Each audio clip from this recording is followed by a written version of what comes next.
बिस्मिल्लाहिर्रहमानिर्रहीम। अस्सलामुअलैकुम। मेरे हाथ में किताब है क़ससुल अंबिया और इसमें किस्सा है हज़रत आदम अलैहिस्सलाम का। इस किस्से में हज़रत आदम अलैहिस्सलाम के ज़मीन पर आने के बाद इब्तदाई ज़िंदगी के बारे में बताया गया है। अल्लाह ताला ने जब हज़रत आदम अलैहिस्सलाम को ज़मीन पर भेजा तो उस वक्त अल्लाह ताला ने एक फ़रिश्ता भी आपके हमरा भेजा।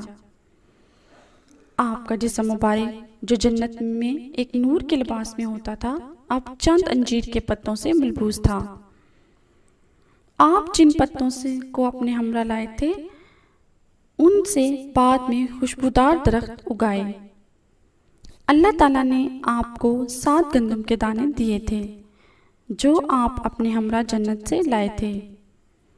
अल्लाह ने फरमाया, ए आदम, ज़मीन पर ये तुम्हारी खुराक है। जन्नत में ये गंदम कभी ख़राब नहीं हुई। वो फरिश्ते जो जन्नत से आपके हमरा आया था, उसने हज़रत हव्वा अलैहिस्सलाम को जन्नत से रुई ला कर दी और चढ़ा दिया कि इससे अपने लिए कपड़ा बनाओ। उसी फरिश्ते ने आपको उसका तरीका भी सिखाया। एक रिवायत में है, जब हज़रत आदम अलैहिस्सलाम ज़मीन पर पहुँचे तो उन्हें ज़मीनी गर्मी से शदीद तकलीफ़ महसूस हुई, हत्ता कि उनका जिस्म मुबारक सुरख हो गया।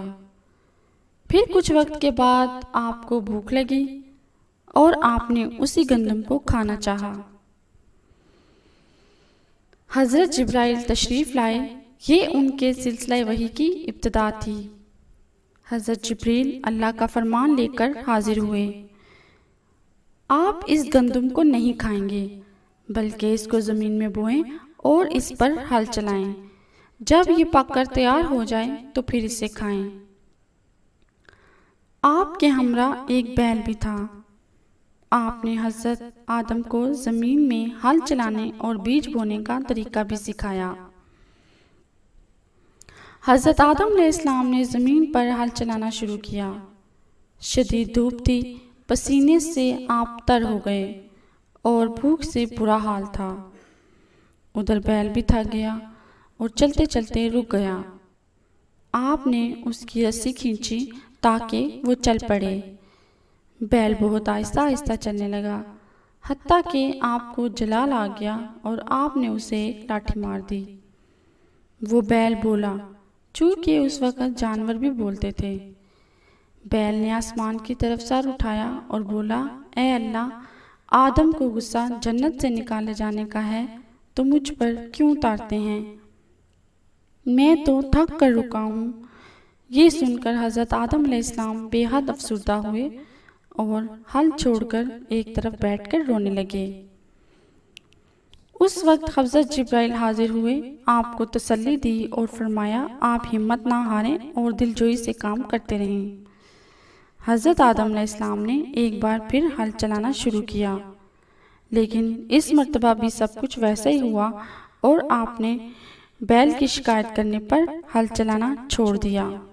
फिर हज़रत जिब्राइल हाजिर हुए और एक मर्तबा फिर आपको हल चलाने पर आमादा कर दिया। कुछ देर के बाद सब कुछ वैसा ही हुआ और फिर से जिब्राइल हाजिर हुए, मगर इस मर्तबा आपने हल चलाने से बिल्कुल इनकार कर दिया और नाराज़गी का इजहार किया कि ये बैल अल्लाह ताला से मेरी शिकायत करता है। इस पर जिब्राइल ने अल्लाह के हुक्म से उस बैल की आवाज़ ले ली और क़यामत तक जानवरों को गोयाई से महरूम कर दिया। हुक्म हुआ, ए आदम, इन बेज़बान जानवरों पर हद से ज़्यादा बोझ ना डालना और ना ही बेहद काम लो। अब अगर तुम इनको तकलीफ़ दोगे तो गुनाह के मुर्तकिब होगे। आपने सख्त मेहनत करके फसल तैयार की, गंदम को तोड़ा और उसे खाने के लिए अपने सामने रखा। जिब्रील अल्लाह का फरमान लेकर हाजिर हुए और फरमाया, ए आदम, पहले इस गंदम का आटा बनाओ और फिर इसे खाओ। आपको चक्की दी गई और आपने आटा पीसा। फिर आप उसे खाने लगे, लेकिन एक मर्तबा फिर हज़रत जिब्राइल हाजिर हुए और फरमाया, इसको गूंद लें और आग पर पकाएं। उस वक्त दुनिया में आग मौजूद ना थी। हज़रत जिब्राइल अल्लाह के हुक्म से दोज़ख से आग ले आए और आपके हाथों में दे दी। वो आग इस कदर गर्म थी कि आपसे बर्दाश्त न हुई और आपने उसे छोड़ दिया। वो आग ज़मीन को छींटती हुई दोबारा दोज़ख में चली गई। हज़रत जिब्राइल दोबारा आग लाए, लेकिन इस मर्तबा भी वही सब कुछ हुआ। तीसरी मर्तबा इस आग को जन्नत के पानी से 7 मर्तबा धोया गया और आप इस आग को अपने हाथों में थाम सके।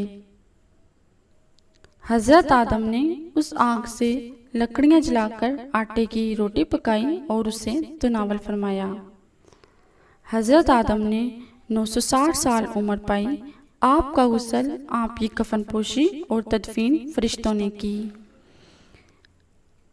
और फरिश्तों की एक जमात ने आपकी नमाज जनाजा पढ़ाई। दोस्तों, वीडियो अच्छी लगी हो तो लाइक करें, चैनल को सब्सक्राइब करें। शुक्रिया।